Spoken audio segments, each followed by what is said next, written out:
Hello, I'm Max Rashbrooke, and I'm the editor of Inequality in New Zealand Crisis. And I'm delighted to be here today with Professor Robert Wade from the London School of Economics. Robert's a New Zealander originally, but has worked overseas for a long time, and he's back in the country doing a series of lectures about inequality. Now, I wanted to ask you, Robert, how have you found the reaction to those lectures so far? Well, there's been a great turnout. The lecture theatres in Auckland and Dunedin, Christchurch have been jam-packed. In fact, the organisers have even worried that we were breaking fire regulations.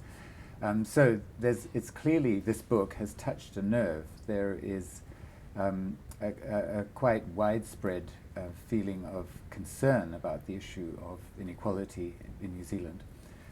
So that's step one. And then the next question will be what might be done to address this problem, how might it be analysed, and so on and so on. But at least there is this sort of groundswell of public concern.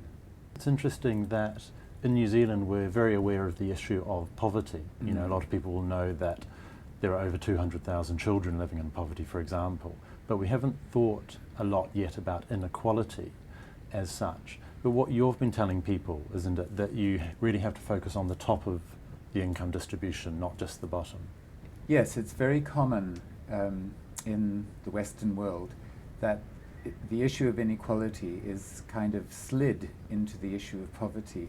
And so when governments are doing something about the poor, that is interpreted as in some way covering the problem of inequality.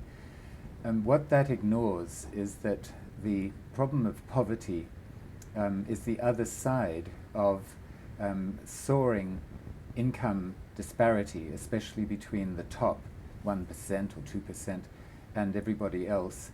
Because if income is being increasingly concentrated at the top, then the other side of that is that incomes lower down in, say, the bottom 50%, are going to be inevitably stagnant or even falling in order to allow for this increasing share of income up at the top.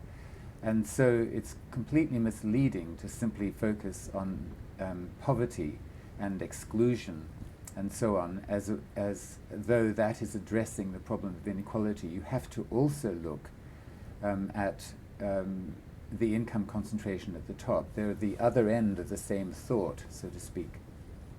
Yes, and of course in New Zealand we've seen that incomes at the top have doubled while they have barely shifted for people on the lower incomes and indeed middle incomes. I mean, this is an issue that affects a very wide swathe of people, isn't it?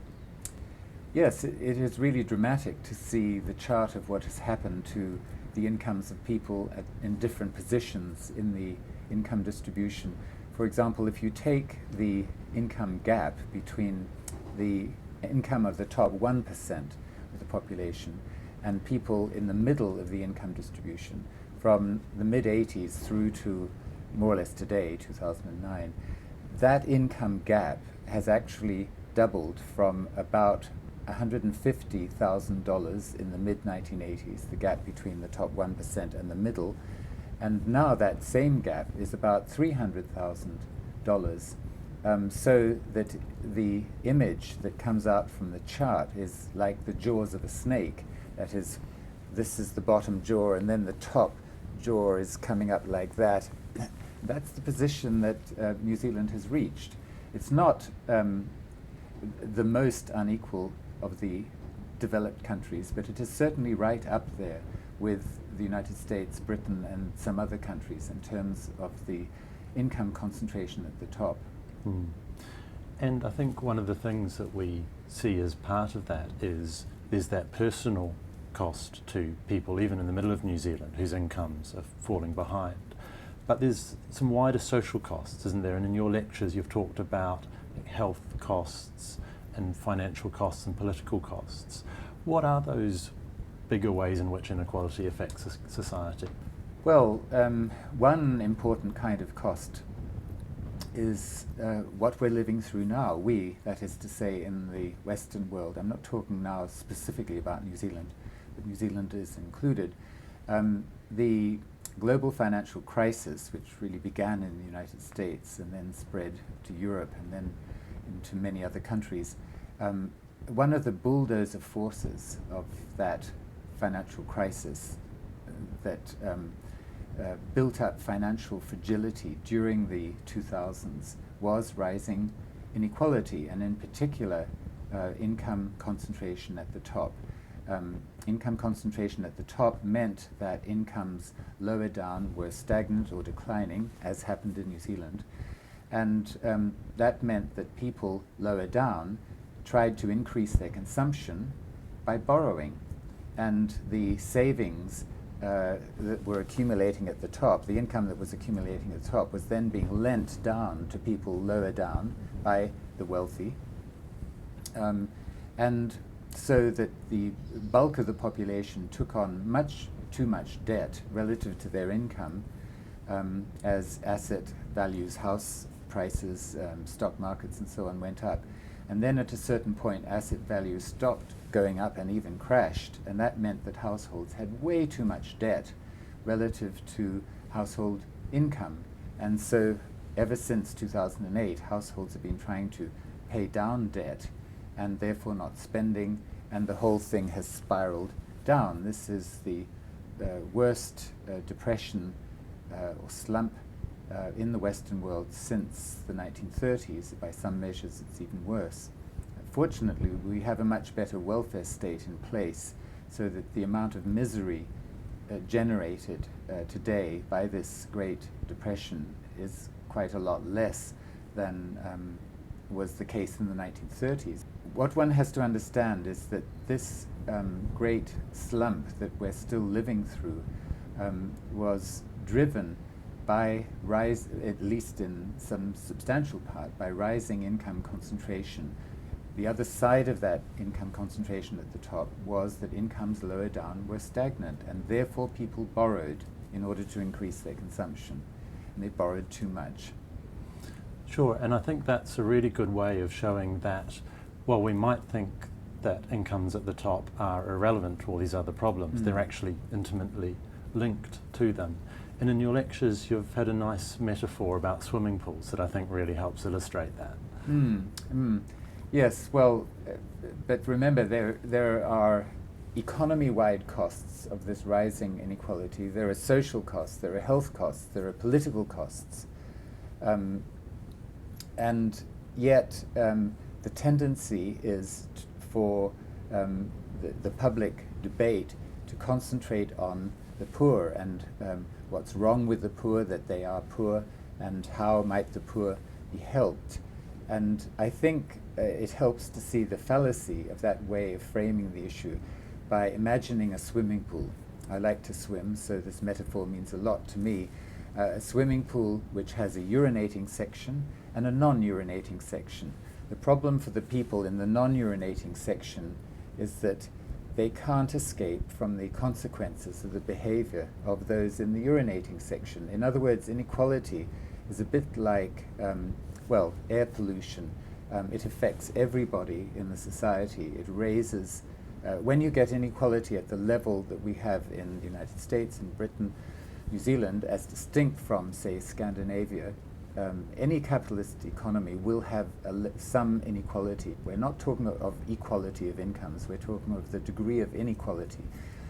You need some degree of inequality, but in Scandinavia, Northwest Europe, the degree of inequality is much less. And their costs, and the populations there in Northwest Europe experience as a result of their degree of inequality are substantially smaller than the costs that we in the West, in the Anglo countries, including New Zealand, experience.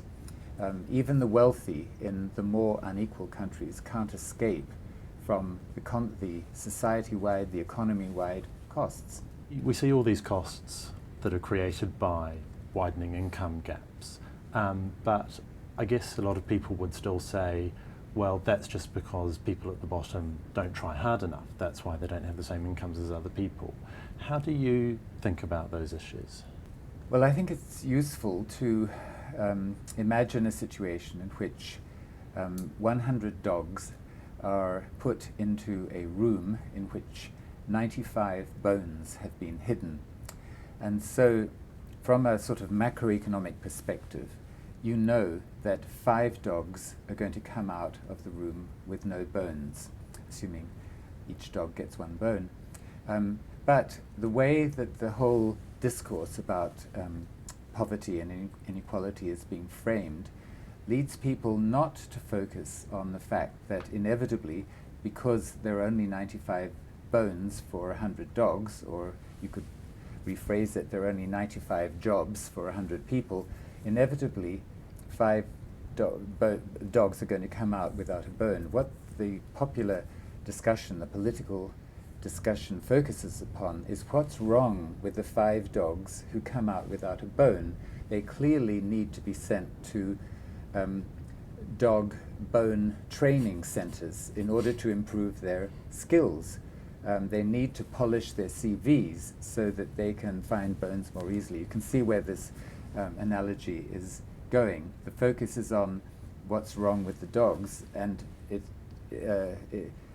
takes attention away from the source of the problem, which is that there are only 95 bones for 100 dogs. And what we see in many Western countries is that the top priority of governments has been to cut the budget deficits and not to increase employment. And so we are continuing to run these very high levels of unemployment and part-time employment on the part of people who want to work full-time, and therefore you get all this poverty problem, the need for state assistance and so on. Governments should be giving much more attention to increasing total demand so that employment will go up. Instead, governments tend to focus, 1, on the budget deficit, 2, on sort of job training centers to help the unemployed find jobs. The problem is there are not jobs available. And when we're talking about solutions, a lot of people, when they're thinking about inequality, tend to focus on redistribution, you know, doing more with taxes, doing more with benefits. But I think one of the points that you've been making most strongly is that we actually need to think about why people get such a wide range of incomes just, you know, from their jobs and in the marketplace initially. And we need to do more to deal with what you call pre-distribution. Yeah. So what would you suggest people focus on if they're trying to reduce inequality? This is the distinction between what you could call market income before taxes, benefits and so on, and take-home income. People on the center-left, I think, have concentrated too much on redistribution, and that's the whole set of issues around taxes, income tax, property tax and so on, sales tax, and then benefits. And too little attention have they given to the determinants of market income distribution. And the reason why that matters is because the main determinant of the inequality of take-home income, the main determinant, is the inequality of market incomes. And so the question then is, what are the main determinants of the distribution of market incomes? And certainly across the Western world, the distribution of market incomes has become more unequal for reasons to do with globalization, to do with technological change and so on. But in addition to that, a whole range of state policies, state laws, have had the effect of channeling or sluicing market incomes up towards the top. Just as one example, corporate governance law. Corporate governance law seems to be an entirely different kind of phenomenon than income distribution, and yet they are intimately related. For example, if you have a corporate governance law that says, 1, the senior executives of companies appoint the boards of directors. 2, the boards of directors decide the salaries of the senior executives. Guess what happens? What happens is that I'll scratch your back if you scratch my back ethic takes hold, and so the salaries of senior executives spiral upwards. Another example would be trade union law, which again seems rather distantly related to issues of inequality. But if trade union law is such as to greatly limit the scope for collective bargaining, then that tips the whole balance of power in the whole society away from employees into the hands of senior managers and investors, shareholders, and the like. And they are then freer to set their own remuneration at whatever level they think they can get away with. And all this contributes to the emergence of what has been called a winner-take-all society. Winner take all, and the devil take the hindmost.